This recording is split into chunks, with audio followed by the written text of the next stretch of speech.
अब देखो यार, अगर तुम लोग सैमी गुवारा के फैन हो तो ये वीडियो तुम्हारे लिए होने वाली गए, क्योंकि गाइज एईडब्ल्यू में सैमी के रिटर्न होने को लेकर डब्ल्यूओएन की तरफ से बहुत बड़ी अपडेट आ चुकी है। एडम कोपलैंड के एईडब्ल्यू कॉन्ट्रैक्ट के रियल रीजन को लेकर एडम कोपलैंड ने काफी बड़ा खुलासा कर दिया है। एईडब्ल्यू के एक रेसलर के इंजर्ड होने के बाद वो पॉसिबली दोबारा कभी भी रेसल नहीं करेगा। तो गाइज वहीं एईडब्ल्यू के इवेंट पर एक फैन की बदतमीजी करने को लेकर बैक स्टेज से बहुत बड़ी अपडेट आ रही है। तो गाइज चलिए बिना किसी देरी के शुरू करते हैं इस वीडियो को। और गाइज सबसे पहले बात करेंगे डब्ल्यूडब्ल्यूई के recent pay per view WWE backlash की। वेल गाइज वैसे तो नॉर्मली मैं इस चैनल के ऊपर डब्ल्यूडब्ल्यूई की बातें नहीं करता हूँ, बट गाइज क्योंकि रिसेंटली यहाँ पर डब्ल्यूडब्ल्यूई के बैकलैश पेपर व्यू के ऊपर मेन इवेंट पर एजे स्टाइल और कोडी रोड्स के ब्लॉकबस्टर मैच के बाद अब यहाँ पर इस मैच की रेटिंग सामने आ चुकी है। तो गाइज इसीलिए मैं आपको ये बताना चाहूंगा कि फाइनली यहाँ पर डब्ल्यूडब्ल्यूई के बैकलैश पेपर व्यू के ऊपर एजे स्टाइल और कोडी रोड्स के 20 मिनट के ब्लॉकबस्टर मैच के बाद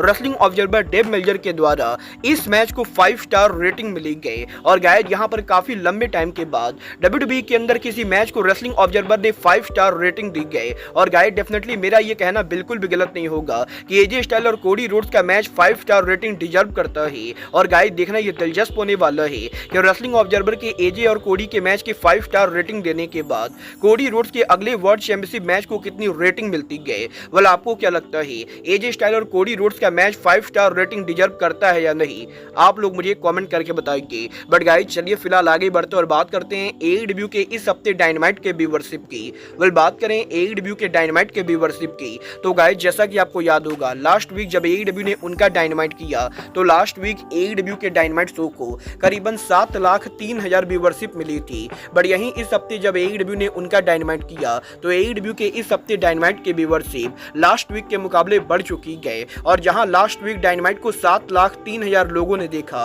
वहीं इस हफ्ते एईडब्ल्यू के डायनामाइट शो को करीबन 7,11,000 व्यूअरशिप मिली गई, जो कि लास्ट वीक के मुकाबले करीबन 8,000 कम है। और गाइस डेफिनेटली ये कहना बिल्कुल भी गलत नहीं होगा कि लास्ट वीक के मुकाबले इस हफ्ते का डायनामाइट सक्सेसफुल रहा है। बट गाइस ओवरऑल व्यूअरशिप के अंदर एईडब्ल्यू के डायनामाइट के व्यूअरशिप का 8 लाख से नीचे रहना डेफिनेटली यहाँ पर काफी डिसअपॉइंटिंग नंबर है। वेल देखना बहुत ही दिलचस्प होने वाला है कि जब यहाँ पर एनबीए और एनएफएल प्लेऑफ ओवर होते गए तो एईडब्ल्यू डायनामाइट की व्यूअरशिप फिर से 8 लाख के ऊपर जाती है या नहीं। बट गाइस चलिए फिलहाल आगे बढ़ते और बात करते हैं एईडब्ल्यू में सैमी गुवारा के रिटर्न सिचुएशन की। वेल गाइस बात करें अगर यहाँ पर सैमी गुवारा की तो गाइस ये बात तो हम सभी लोगों को मालूम है, आज से करीबन 4 से 5 महीने पहले एईडब्ल्यू के रैम्पेज शो के ऊपर जेफ हार्डी और सैमी गुवारा के मैच में सैमी गुवारा के बोझ की वजह से जेफ हार्डी को ब्रोकन नोज इंजरी हो चुकी थी। और उसके बाद ही एईडब्ल्यू के अंदर टोनी खान ने सैमी गुवारा को कंपनी से सस्पेंड कर दिया था। और वैसे तो अब यहाँ पर जेफ हार्डी की इंजरी ठीक भी हो चुकी है,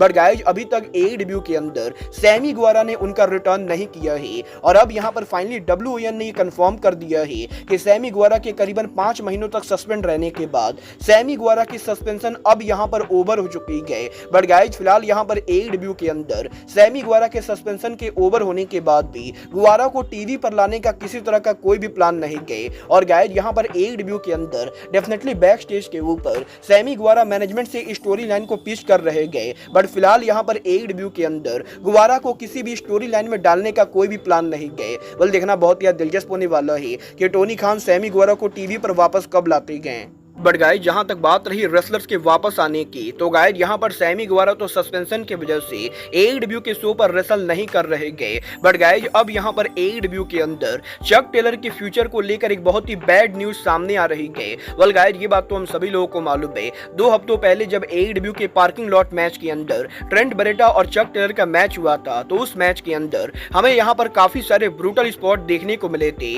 और यही ट्रेंट बरेटा के चक टेलर को बीट करने के बाद लास्ट वीक ऑरेंज कैसिडी ने उनके प्रोमो के अंदर ये बात कही थी कि चक टेलर और ऑरेंज के चक टेलर और ट्रेंट बरेटा के हुए पार्किंग लॉट मैच के अंदर ट्रेंट बरेटा के चक टेलर पर अटैक करने की वजह से चक टेलर अब यहां पर दोबारा कभी भी रेसल नहीं कर पाएंगे। और जब यहां पर कैसिडी ने उनके प्रोमो में ये कहा था कि चक टेलर की करियर पूरी तरह से ओवर हो चुकी है तो काफी सारे लोगों को इंटरनेट पर यह लगा था कि चक टेलर की इंजरी स्टोरी लाइन का हिस्सा है। बट गाइज अब यहां पर इस चीज को लेकर अपडेट आ रही है कि ऑरेंज कैसिडी ने उनके प्रोमो के अंदर ये जो जो बात कही थी कि चक टेलर इंजरी की वजह से दोबारा कभी भी नहीं रेसल कर पाएंगे, ये चीज स्टोरी लाइन ना होगी बल्कि सच में यहाँ पर रियलिटी गए, क्योंकि गाइज एडब्ल्यू के अंदर ट्रेंट बरेटा और चक टेलर के पार्किंग लॉट मैच के अंदर चक टेलर को कुछ ऐसी चोटें लगी गए जिनकी वजह से वो यहाँ पर पॉसिबली उनके पूरे लाइफ के अंदर दोबारा कभी भी रेसल नहीं कर पाएंगे। और वैसे तो एडब्ल्यू की मेडिकल टीम इस समय चक टेलर को लगातार मॉनिटर कर रही गए, बट गाइज यहाँ पर एडब्ल्यू के मेडिकल टीम में भी लोगों का यही मानना है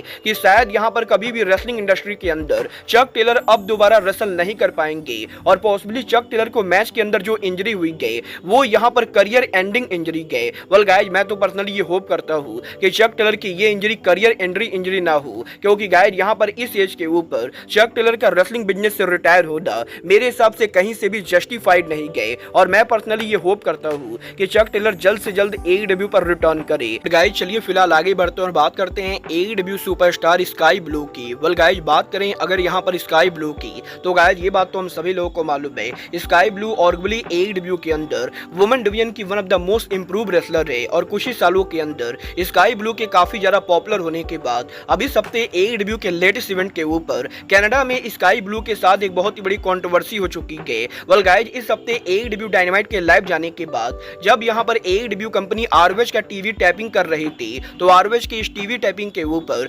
स्काई ब्लू यहाँ पर रेसल कर रही थी और जब यहाँ पर स्काई ब्लू रेसल कर रही थी उसी टाइम के ऊपर क्राउड में बैठे हुए दो लोग यहाँ पर फ्रंट रो के अंदर स्काई ब्लू को लेकर काफी सारे वल्गर कमेंट करते गए और थ्रू आउट द मैच जब यहाँ पर स्काई ब्लू रेसल कर रही होती गए तो गाइज क्राउड में बैठा हुआ एक इंसान फ्रंट रो के अंदर खड़ा होकर स्काई ब्लू को लेकर काफी सारी गंदी बातें बोलता है और वो आदमी ये बातें इतना चिल्ला चिल्ला कर बोल रहा होता है कि ये सारी बातें स्काई ब्लू को सुनाई देती गए। और गाइज इस बंदे के फ्रंट रो में बैठकर स्काई ब्लू को लेकर काफी सारी वल्गर कमेंट करने के बाद स्काई ब्लू यहाँ पर मैच को फिनिश करने के बाद अरीना से काफी ज्यादा अपसेट होकर वॉकआउट करती गए। और गाइज यहीं एडब्ल्यू के शो पर इस इंसिडेंट के बाद यहाँ पर एडब्ल्यू कंपनी ने सिक्योरिटी के द्वारा इस फैन को अरीना से बाहर तो फेंक दिया है, बट गाइज अब यहाँ पर सोशल मीडिया के ऊपर काफी सारे लोग यहाँ पर स्काई ब्लू के सपोर्ट में उतर चुके गए और गाइज यहाँ पर काफी सारे लोग ये डिमांड कर रहे गए कि आगे से जब भी एडब्ल्यू के किसी भी शो के ऊपर कोई भी आदमी फ्रंट रो में बैठकर कोई वल्गर कमेंट करे तो ऐसे लोगों को एडब्ल्यू के शो से बैन कर देना चाहिए।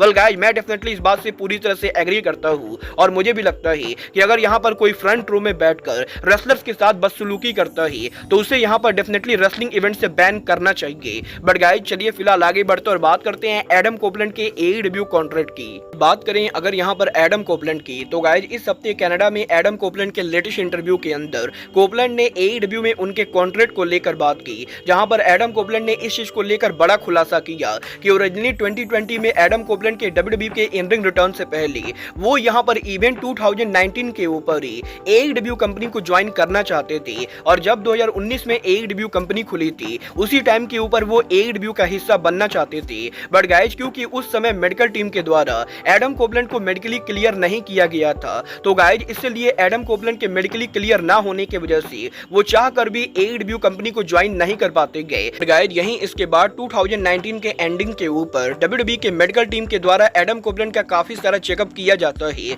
और डब्ल्यूडब्ल्यूई के मेडिकल टीम के काफी सारे चेकअप के बाद जब 2019 के एंडिंग के ऊपर डब्ल्यूडब्ल्यूई के मेडिकल टीम एडम कोपलैंड को मेडिकली क्लियर करती गए तो वो यहाँ पर एडब्ल्यू को ज्वाइन करने के बारे में सोच रहे होते गए, बट वो यहाँ पर एडब्ल्यू से कोई भी बातें करते उससे पहले ही विंस मैकमैन डायरेक्टली यहाँ पर एडम कोपलैंड को कांटेक्ट करते गए और विंस मैकमैन एडम कोपलैंड से ये कहते गए कि वो यहाँ पर उनको रॉयल रंबल पर रिटर्न करते हुए देखना चाहते गए। और गाइज क्योंकि एडम कोपलैंड के पूरे करियर के अंदर डब्ल्यूडब्ल्यूई कंपनी ने एडम कोपलैंड को काफी ज्यादा फेमस किया है तो वो यहाँ पर डब्ल्यूडब्ल्यूई के चेयरमैन के रिक्वेस्ट को मान जाते गए और वो डब्ल्यूडब्ल्यूई के अंदर न्यू कॉन्ट्रैक्ट को साइन करके डब्ल्यूडब्ल्यूई के ऊपर उनका ऑन स्क्रीन रिटर्न करते गए। बट गाइज यहीं डब्ल्यूडब्ल्यूई पर 2 से 3 सालों तक काम करने के बाद जब यहाँ पर एडम कोपलैंड का डब्ल्यूडब्ल्यूई कॉन्ट्रैक्ट ओवर होने वाला होता है तो गाइज एडम कोपलैंड फाइनली ये डिसाइड करते गए कि वो डब्ल्यूडब्ल्यूई कंपनी को लीव करेंगे, क्योंकि गाइज एडम कोपलैंड का ये कहना है कि डब्ल्यूडब्ल्यूई के अंदर जिस तरीके से एडम कोपलैंड को यूज किया जा रहा था एडम कोपलैंड को वो चीजें पसंद नहीं आ रही थी।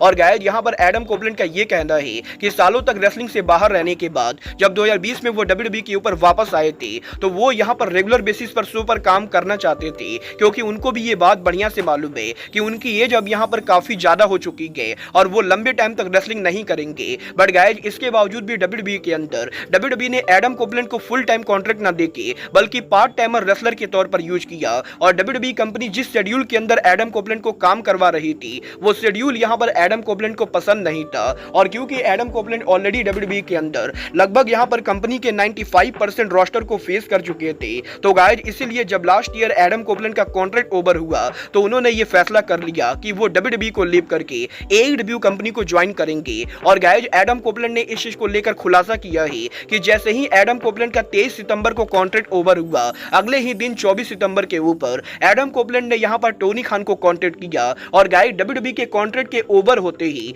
एडम कोपलैंड ने टोनी खान से ये कहा कि वो उनकी कंपनी पर आना चाहते गए और वो यहां पर इस चीज को लेकर काफी हैप्पी गए कि फाइनली वो यहां पर उनके करियर के आखिरी मोमेंट के ऊपर अब यहां पर फुल टाइम रेसलर के तौर पर काम कर रहे गए और वो यहां पर ज्यादा से ज्यादा टाइम तक AEW के अंदर फुल टाइम रेसलर के तौर पर काम करना चाहते गए। वेल अब तो आने वाला टाइम बताएगा कि AEW के अंदर Adam Copeland full time wrestler के तौर पर कब तक काम करते गए। बट गाइज फिलहाल के लिए अब आज के इस वीडियो में बस इतना ही। मैं मिलता हूं आपसे अपने अगले वीडियो में। बट गाइज तब तक के लिए good bye, good night and bang.